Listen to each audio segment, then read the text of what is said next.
Hey, what's good, everybody? It's me, your hero, Benjamin Banks, and you're watching Leveling Up with Benjamin Banks, and it is a brand new episode of Who's That Cosplayer? And joining me today is somebody all the way from Malaysia, somebody that I met on Instagram. They're such a awesome and talented person, and we're going to talk more about their cosplay journey here on Who's That Cosplayer in the interview, and that is FYI. FYI, how are you doing today? Hey, you can call me Emma for short, but yes, FYI, but call me Emma. Okay. I'm good, thank you, and good morning from my side in Malaysia. Good evening on your side. Thanks for having me. Thank you You're so much for having welcome. me. You're welcome. Like, this is the first, on a previous episode, I just interviewed somebody from Scotland, and like now I'm interviewing somebody from Malaysia. So I'm really awesome to, hear your story, hear how you got into cosplaying and whatnot. Are you ready to get into today's interview? Yes, let's do this. Let's do it. Awesome. So before we get this interview on the road, make sure that you like this video, you subscribe to the channel, and you hit that bell button so that way you're always notified when we have new content here on Leveling Up with Benjamin Banks. And as D always says, podcast link down below in the description. Like, follow, subscribe. So Emma, let's go ahead and get into today's interview. So the first question that I ask each and every guest up here is, what is your origin story? Every hero or villain has one. So tell everybody who you are. All right. So, hi, my name. Well, I already said my name, Emma. but actually, my real name is Fyi.khoo. So, of course, the FY is derived from my Chinese name, Fyi. So I just, cut out some of the letters, and it just happened to be FYI. So that's how the name was born. I don't think a lot of people know this side of me, but actually cosplaying only started maybe about 2 years ago. I started with makeup first 3 years ago because of the lockdown, because of the pandemic. But before that, I was a photographer. I was kind of doing like fashion and editorial photography for like at least 7 years.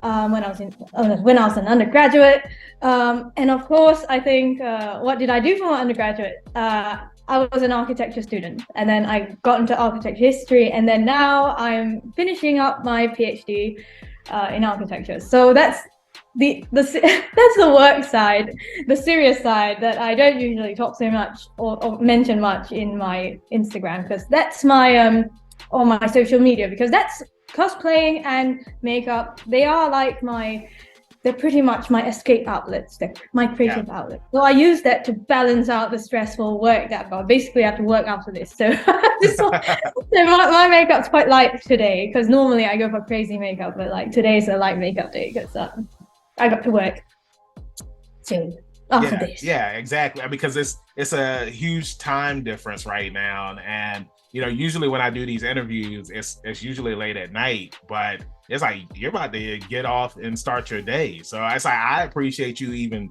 joining me up here and taking the time, because if we were to do this interview at any other time, I want to say like I would have to do it at 10 a.m. my time, and then it would be 11? It would be 11:30 your time.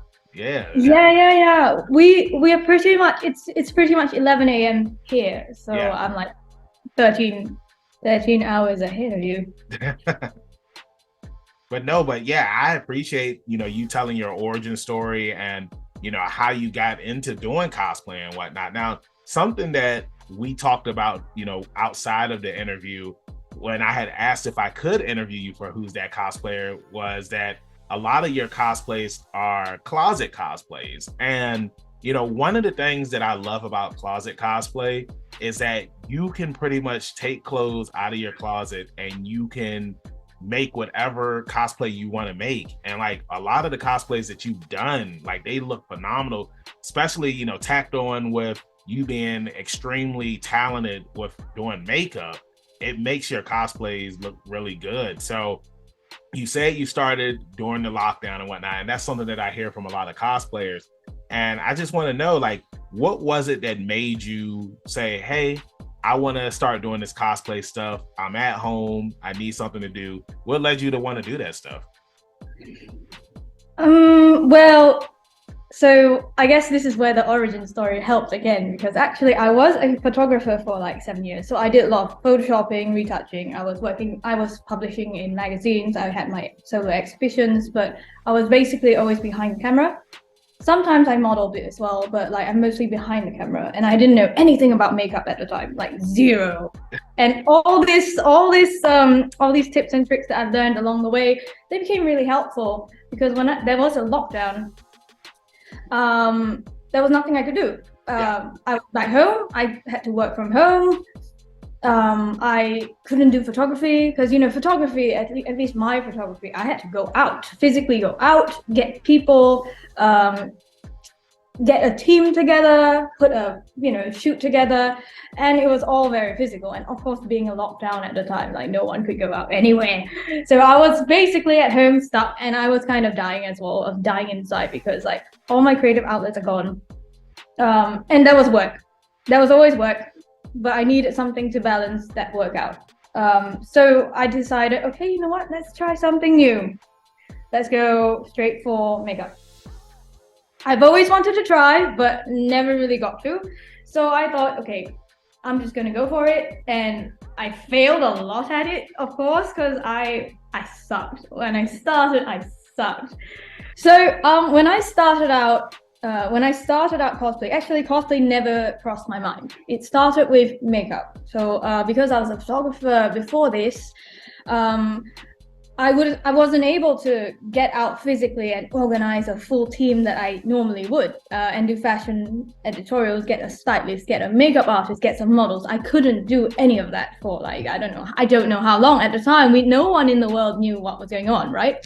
Yeah. So I was like, I'm just gonna find a new creative outlet. And I thought, makeup, why not? Worth a try. And at the time, I absolutely knew nothing. I mean, I did like maybe like just an eyeliner, like, it's a bit of blush and a normal lipstick and just a bit of shimmer, but that was about it. I didn't know anything else. Like, I promise, I didn't know anything else.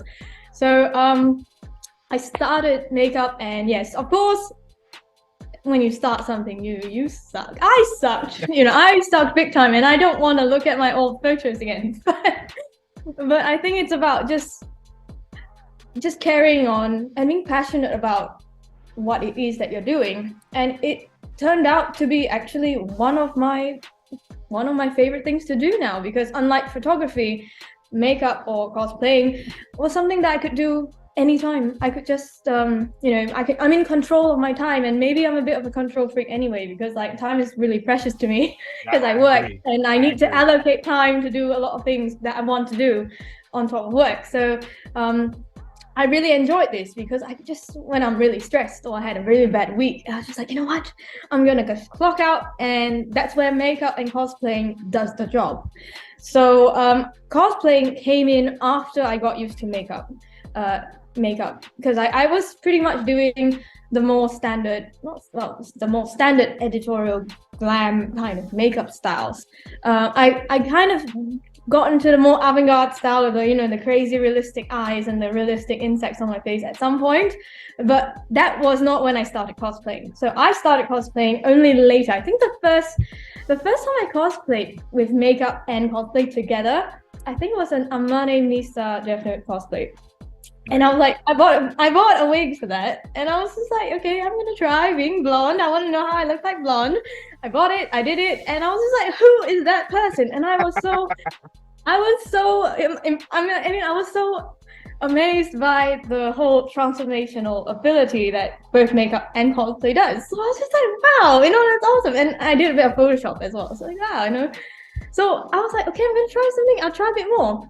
The next one I think was Sukuna from JoJo Kaisen, because everyone was doing that look with the eyes, and I did that, and I really liked it too. I had a pink wig for that, gender bend, pink wig, and I really enjoyed that too. And I think slowly and surely it just eventually transitioned. And you know how Instagram is sometimes, like at least for me, I felt like I did quite a lot for the editorial glam makeup side, but I felt like there was a limit. At least there was a limit to my creativity. And then I remembered, I love anime. I love all these, cartoons and stuff. And I never got to show it because I think we probably all had this I don't know, at some point in our lives. But I was a bit shy about it because people judged me really quickly. Like the moment I said it, people judged me. I was like this closeted anime lover, so for a long time, and I was just like, you know what, life is too short. I'm gonna do what I want. I'm nearly 30 now, so I'm gonna just do what I want, and life is too short.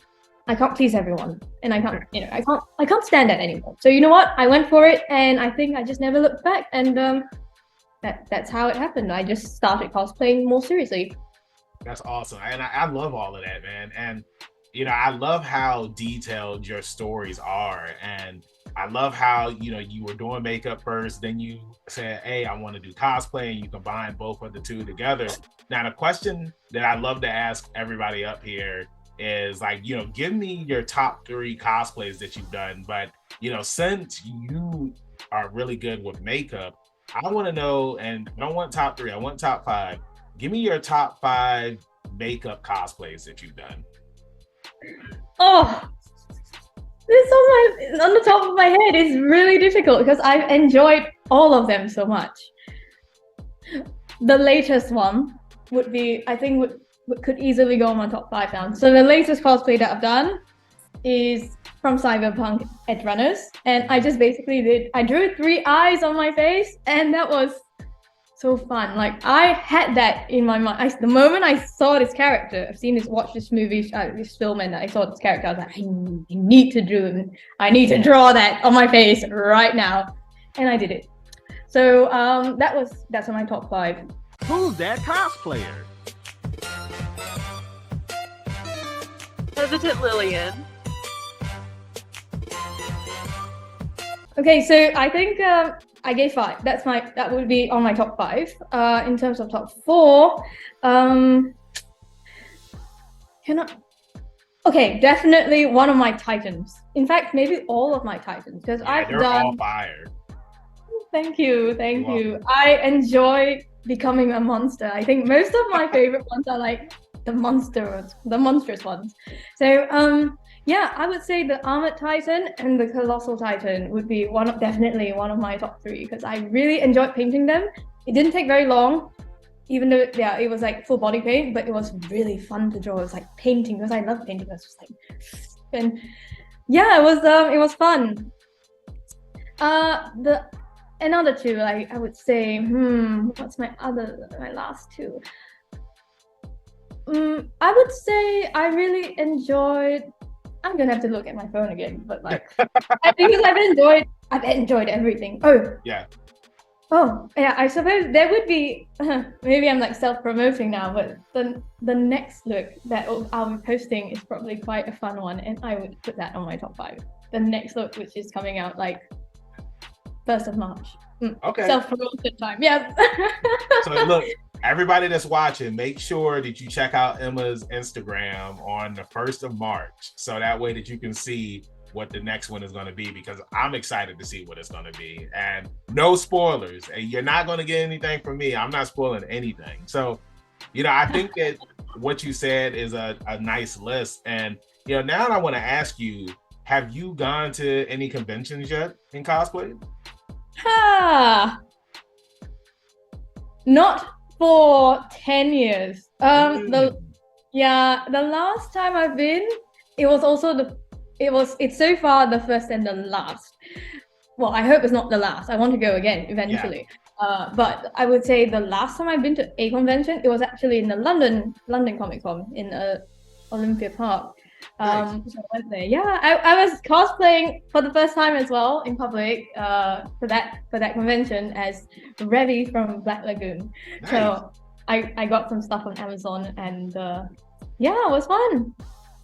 So, you don't have that picture there. I don't have the picture on my Instagram because it was old, but that was like my first ever cosplay. It was fun. So are there any conventions coming up that you want to go to? Well, I'm in Malaysia, so I haven't they started having conventions have been popping up because of the lockdown's over and people are getting back to life again. So I kind of miss them though because I was busy with work with my deadlines. But at the same time, I don't know. I think there should be one in June and December. I have a list. So Okay, on the list. a friend kindly gave it to me because I kept Nice. missing them. So I was like, you know what? I can't miss them anymore. I need to put those things down.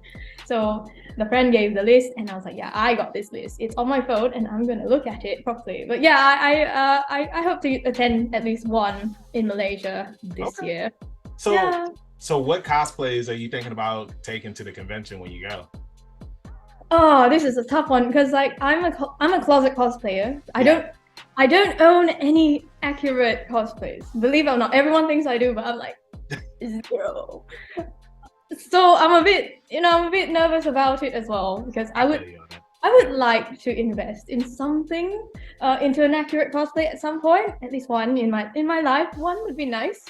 But at the moment, I think I'll be happy putting together my Hermes Costello cosplay from JoJo's Bizarre Adventure because I have a nice yellow top and I can do the makeup. Honestly, I'll be having fun with the makeup and the hair and just going with a yellow top that she wears and maybe get some arm cuffs, which I can easily find in this country. So I think that would be my comfort public cosplay.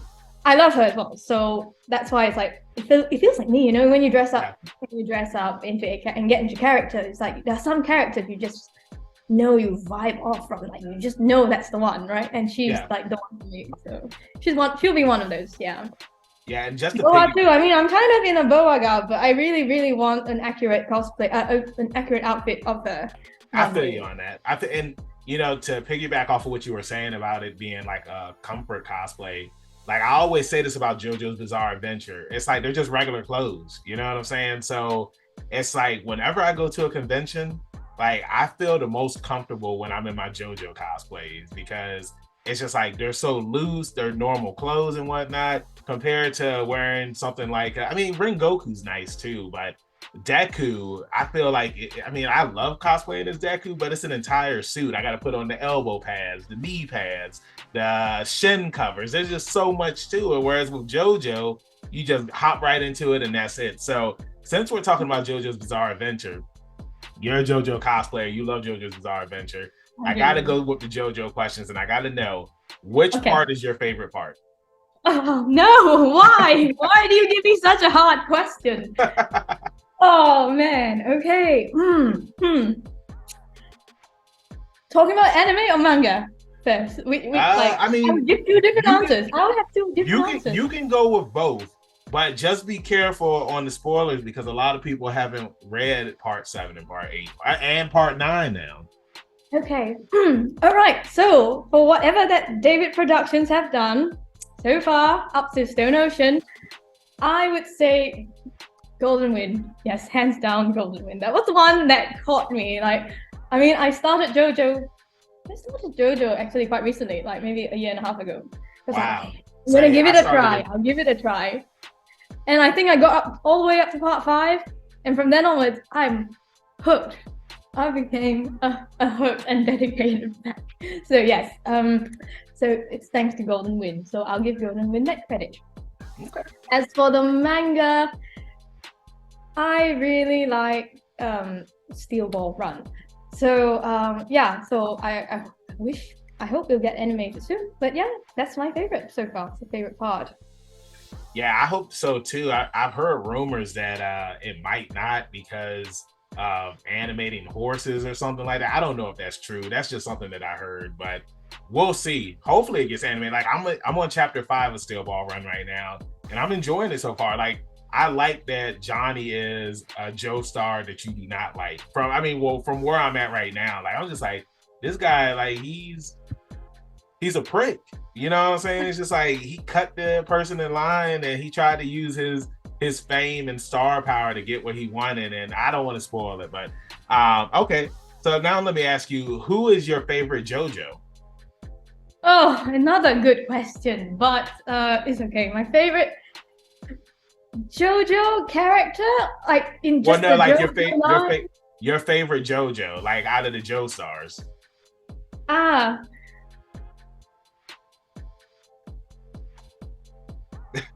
Jolene. Okay. I feel like she's more I mean, like she whatever she went through, I felt like it was quite relatable. It was very relatable. So I really enjoyed Jolene's character. But I have to say, if it's not a Joestar, Bruno. Okay. Mama Bruno. Love Bruno. Hands down, yeah. Mama, hey, that's funny because I'm actually interviewing Mama Bruno. I don't know if you know Mama Bruno, but they're a talented JoJo's Bizarre Adventure cosplayer, and they're from Italy. I feel like I'm starting to interview a bunch of international cosplayers, which is really awesome. Like Scotland, Malaysia, and then now Italy. Like that's pretty awesome because the JoJo fandom is so far and worldwide, and everybody loves JoJo's Bizarre Adventure, even though most of us only got into it recently, which is crazy. So now I want to ask you, which villain is your favorite villain? It can be a major antagonist or it can be a minor one.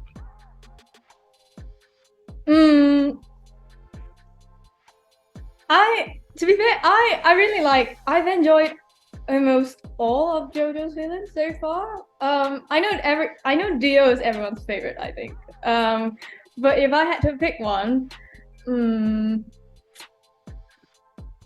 I would say Poochie. Yeah. Poochie. I love Poochie. I love it. Yeah. I love Poochie too, and why I love Poochie, especially because I said this on an interview before. Like the villains from part 4 to part 6, they're different than the part 1 to part 3 villains, of course, because Dio in part 1 and part 3, he just wants world domination. Cars wants to turn everybody into vampires, and he wants to be able to walk in the sun without dying. But Kira, he just wants to be left alone. Diavolo, he just wants to take his daughter out so that way nobody knows anything about his past. And Poochie, he just wants to make the world a better place so that way that people know what's going to happen to them before they die or something bad happens to them. So I get what Poochie wants to do, but at the same time it's wrong because he still wants to kill the Joestars, you know? Yeah, I feel like what Araki has done here all this way, you see this progression. It's not just like the Joestar progression, but also the villains. Like I think like the simplistic I'm so evil hyper villain has been so blurred and transformed into someone who's actually relatable, still evil, but at the same time quite very human. So I thought that villain Poochie was is wonderfully done. Yes. With a lot of character depth as well. So that's great. Yeah, I agree with you on that. And now, because we're getting close to the end of the interview, and I got 2 more questions for you. The first one is going to be an Attack on Titan question because you're a huge Attack on Titan fan. And I recently just finished reading the manga. We are going to talk a little bit about spoilers here. So if you haven't finished watching Attack on Titan, or not watching, but if you haven't finished reading it, you may want to skip ahead a little bit. But I want to ask you, what is your opinion on the ending for the anime? Do you think that they're going to change it from the way that it ended in the manga, or do you think that it should stay the same how it ended in the manga? I am in 2 minds about this because the first reason, I mean the first side being, I don't think they're going to change the ending because one, I think they want to respect the author's original ending. So I don't think they'll do it because of that. And I think based on like some of the stuff that I read, spoilers and perhaps interviews, I don't think there's that intention either. Even though the ending itself was so controversial and like it's not a happy ending, but yeah, it's not even an ideal ending for some. But I feel like it's very difficult with this kind of storyline, with this kind of character who's been painted as the world's biggest murderer. Yeah. So I think it's not possible to have a happy ending in the first place unless you want your morality question. And I think it doesn't really matter because if you're already having such a complex story, controversial issues, and it's very real. I mean, in my opinion, yes, it's crazy with all these Titan monsters destroying the world, but at the same time, it's very realistic. Issues that the author, the mangaka, writes about is very realistic. So I think I think no, I don't think you should change it. And even if the reception is bad, but I don't think so because it's out of respect for the author. But perhaps, I don't know, wishful thinking, maybe they would try to have some sort of they may have an alternative ending, but at the same time, again, I don't think that Eren would have a happy ending in general, because it's hard to give him a happy ending. Although exactly. Yeah, I agree with, and it's crazy because when the series first started, it's like you wanted Eren to, get his revenge, and you thought that it was just going to be, all right, Eren Yeager's going to take out the Titans, and then that's going to be it. But then it's just like, as the story moves along, you're just like, okay, wow, this is an actual war going on. And, in war, there is going to be a good guy and there's going to be a bad guy. And then there's casualties, and then you have like the regular civilians and people like that. And what Eren did was wrong. But at the same time, it's just like he did it because they started it first. You know what I'm saying? Like, they came to his home, they took out his friends, they took out his family and whatnot. So it's something that my co-host D always says: monsters aren't born, they're created, and that's what happened with Eren. I mean, like he literally became a monster too. So, I mean, but yeah, I mean, I'm looking forward to seeing what's going to happen if they do change anything. I just need them to hurry up and wrap it up because, they're splitting it into 2 parts again. And I'm just like, after reading the chapters, I'm just like, it doesn't need to be split into 2 parts. Like, I don't get what they're doing. It's like they're just milking it, and then they're saying that there's supposed to be a movie coming out, and I'm just like, Attack on Titan just end. You're the Kingdom Hearts. They should have ended it last season, I swear. Like end it with a movie. This whole thing as a movie, done. It would have been great. Exactly. Now, let me ask you: did you watch the live action Attack on Titan movie? No, but I was told it was horrible. I was told not to. So I was told not to as well. All I'll say is that Jean died. I read about it. Jean dies in it. Levi isn't in it, but there is somebody that's supposed to be Levi, and he ends up dying. Like, it's weird. I'm good on that. I'm good on watching live action stuff. I mean, I love some live action stuff, and I highly recommend the Diamond is Unbreakable live action movie. It's pretty good. I watched it a couple of years ago, and it's really good. But moving along, final question that I have for you is, what is some advice that you would give to somebody that is a cosplayer that wants to get better at doing makeup, or somebody that doesn't do makeup at all, but they want to learn how to do makeup and enhance their cosplays? Practice, persevere. Even if you fail, be a shonen main character, have that attitude, and just keep going forward. Don't look back. Just keep doing it. As long as you're, if you're gung-ho about it, if you're happy about it, passionate about it, just see it through. Believe in yourself. Because I started with nothing. I had my makeup skills, I tell you, 0. But I just kept trying, kept failing, kept doing it.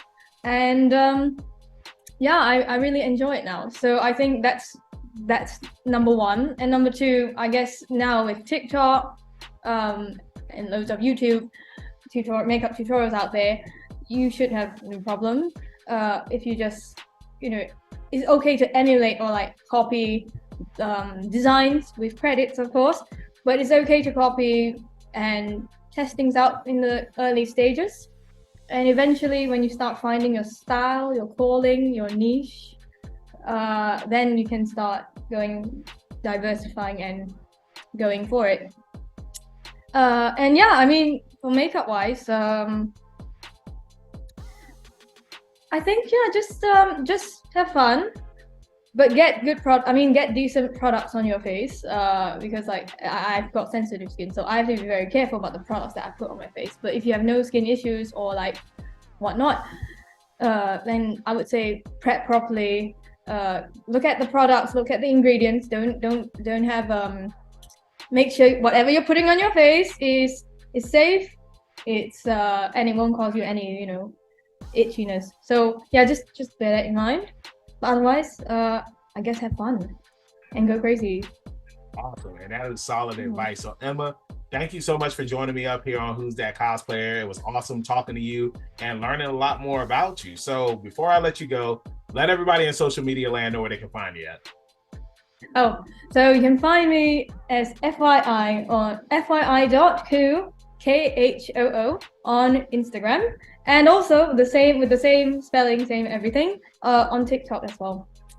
That's awesome. it. Yeah. Awesome. Hey, thank you so much for joining me. Y'all make sure that y'all follow Emma on all her social media accounts. And then you already know you can find me at Hero Benjamin Banks at KingBenji_Banks on TikTok, Twitter, and Instagram. You can find me on Facebook as Benjamin Banks. I should be the first person to pop up. If not, then I need to contact Mr. Zuckerberg. Thank you again for watching this interview. Make sure you check out some more interviews we have here on the channel. And like I always say, keep that pinky up, stay positive. We'll see you next time on Leveling Up with Benjamin Banks. Peace. Thanks again, everybody, for watching another episode of Leveling Up with Benjamin Banks. Make sure you like, follow, subscribe to the channel. Podcast, we got that too. Make sure you give us a thumbs up and hit that bell for further episodes and notifications. Thanks a lot to our patrons.